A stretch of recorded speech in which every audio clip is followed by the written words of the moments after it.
Sir ಏನ್ ಮಾಡ್ತಾ ಇದ್ದೀರಾ? ನಿಮಗಾಗಿ ಒಂದು ಪಜಲ್ ಕ್ರಿಯೇಟ್ ಮಾಡ್ತಾ ಇದ್ದೀನಿ, ನೋಡೋಣ ಸಾಲ್ವ್ ಮಾಡ್ತೀರಾ ಅಂತ. ಓಕೆ, ಪಜಲ್ ಏನಂದ್ರೆ ಇಲ್ಲೊಂದು ಟ್ರಯಾಂಗಲ್ ಮೇಲೆ ನಾನು ಕಾಯಿನ್ಸ್ ಅರೇಂಜ್ ಮಾಡಿದ್ದೀನಿ. ಎಲ್ಲ ಸೈಡಲ್ಲೂ 8 ಕಾಯಿನ್ ಇದೆ. ಇಲ್ಲಿ 3 ಎಕ್ಸ್ಟ್ರಾ ಕಾಯಿನ್ಸ್ ಇದೆ.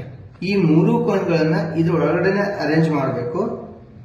ಒಂದೊಂದು ಕಾಯಿನ್ ಇಟ್ಟಾಗಲೂ ಕೂಡ ಎಲ್ಲಿ ಇಡ್ತಿರೋ ಇಡಿ. ಓಕೆ, ಪ್ರತಿ ಲೈನಲ್ಲೂ ಕೂಡ ಮತ್ತೆ 8 ಕಾಯಿನ್ ಆಗಬೇಕು.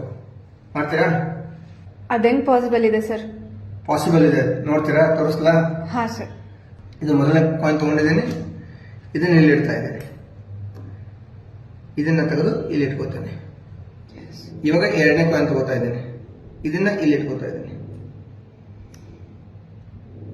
ಈ ಕಾಯಿನ್ ತಗೊಂಡು ಇಲ್ಲಿ ಇಟ್ಕೋತೇನೆ. ಉಳಿತು ಇದು ಲಾಸ್ಟ್ ಕಾಯಿನ್, ಇದನ್ನ ಇಲ್ಲಿ ಇಡ್ತೇನೆ.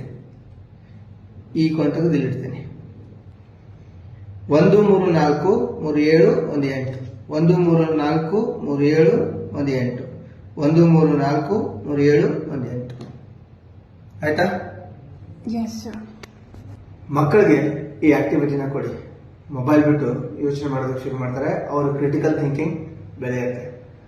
ನಿಮ್ಮ ಫ್ರೆಂಡ್ಸ್ ಮತ್ತು ಫ್ಯಾಮಿಲಿ ಮೆಂಬರ್ಸ್ ಜೊತೆ ಶೇರ್ ಮಾಡ್ಕೊಳ್ಳಿ, ಅವ್ರಿಗೂ ಹೆಲ್ಪ್ ಆಗುತ್ತೆ. ಅವ್ರ ಮಕ್ಕಳ ಕ್ರಿಟಿಕಲ್ ಥಿಂಕಿಂಗ್ ಕೂಡ ಬೆಳೆಯುತ್ತೆ. ಇದೇ ತರದ ಸಾಕಷ್ಟು ಪಜಲ್ಸ್ಗಳಿಗಾಗಿ ಮತ್ತು ಮೆಮರಿ ಟ್ರಿಕ್ಗಳಿಗಾಗಿ ನಮ್ಮನ್ನ ಫಾಲೋ ಮಾಡೋದನ್ನ